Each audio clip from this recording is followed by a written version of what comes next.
Hello mga ka-trending! Welcome back to ZK Trend. Usap-usapan na ang pagkahilig ni Bel Mariano at ng kanyang mga kapatid, lalong-lalo na nga sina Gogo at Santino sa larong golf.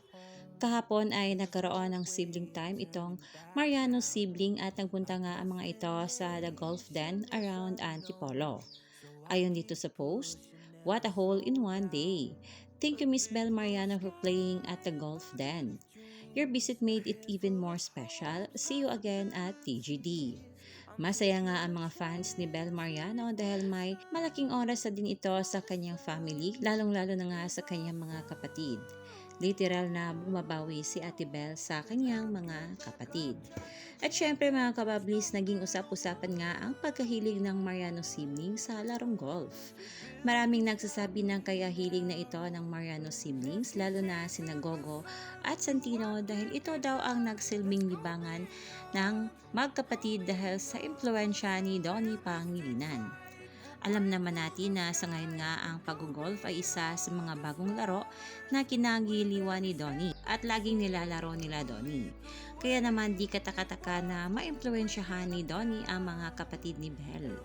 Lalo pat nabanggit rin ni Bel sa isang interview na minahal niya ang mga bagay na mahal ng mahal niya. Kaya naman ang supporters nga ng Don Bel ay super happy ng dahil dito.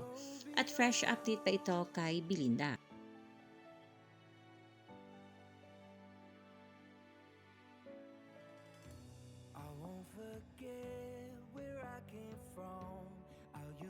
Hindi natin alam ang nasa likod nga ng kamera kung paano nga magbanding itong mga kapatid ni Bel kasama nga si Donnie Pangilinan. At dahil nga palaging bumibisita si Donnie sa bahay ni Bel ay di malayo na mag-golf nga ang mga ito. At maging sa mga post ni Donnie na naglalaro ng golf ay palagi ngang pinusuan ito ng kapatid ni Bel na si Santino.